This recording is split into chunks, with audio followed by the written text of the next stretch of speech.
आप जहां जाइएगा उसी जोनी में, सुअर में जाइए तो भगवान का शुक्र अवतार, कछुए में जाइए तो भगवान का कश्यप अवतार, मछलियों में जाइए तो भगवान का मत्स्य अवतार। कहां भगवान नहीं है? भगवान ने किसी को छोड़ा नहीं। पक्षियों में जाइए तो गरुड़ साक्षात भगवान है। सभी देवताओं को देखिए, कोई देवता मनुष्य का वाहन नहीं किया है। जानते हैं क्या? एक देवी है 100 वाहना। वो भी मनुष्य को भी वाहन बनाई तो मुर्दे को बनाई, जिंदे को नहीं बनाई।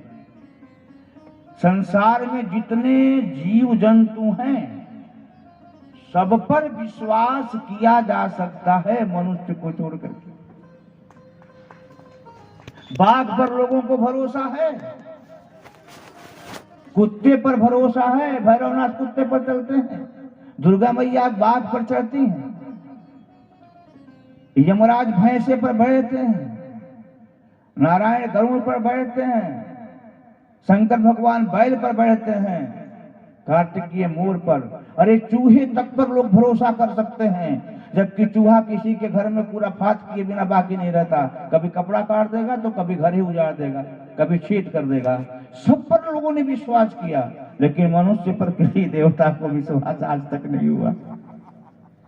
सब मनुष्य मिलकर के देवताओं के पास गए, प्रार्थना किए कि महाराज संसार में हम इतने उपेक्षित हैं कि हमारा कोई वाहन बनाता नहीं हमें। तो एक देवी ने कहा, जिंदा को तो हम नहीं बना सकते क्योंकि जिंदे पर विश्वास नहीं किया जा सकता, तो उन्हें मुर्दे को अपना वाहन बनाया, इसलिए वो 100 वाहना हो गया। बंदर पर लोगों को भरोसा है। श्रीमद् वाल्मीकि रामायण आप पढ़ेंगे तो बार बार जब राम रावण का युद्ध होता है, मेघनाथ से लक्ष्मण का युद्ध होता है, तब हनुमान जी कभी लक्ष्मण जी को, कभी भगवान राम को अपने कंधे पर बैठा करके आकाश में उड़ते हैं। उधर से अपने रथ पर बैठा हुआ रावण आकाश में जाता है। भगवान जब नीचे होते हैं तो हनुमान कहते हैं, प्रभु आप मेरी पीठ पर बैठ जाइए और आप निश्चिंत रहिए। भगवान उनके कंधे पर दोनों पैर नीचे करके बैठते हैं, वो भगवान को अपनी भुजाओं से पकड़ लेते हैं और रावण जैसे जैसे बाण मारता है ऐसे तेजी से बचाते हैं भगवान श्री राम को, तो उसके बाण सब अगल बगल से निकल जाते हैं।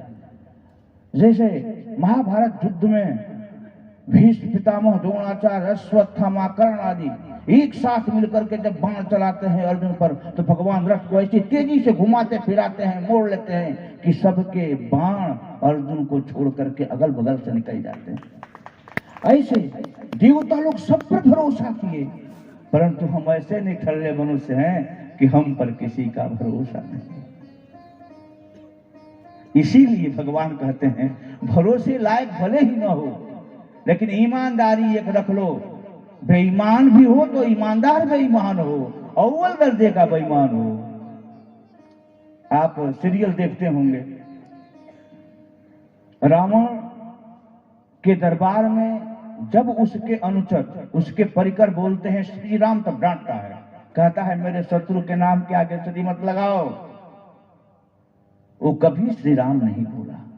वो इतना ईमानदार शत्रु है कि शत्रुता भी किया तो सबसे बढ़िया शत्रुता किया।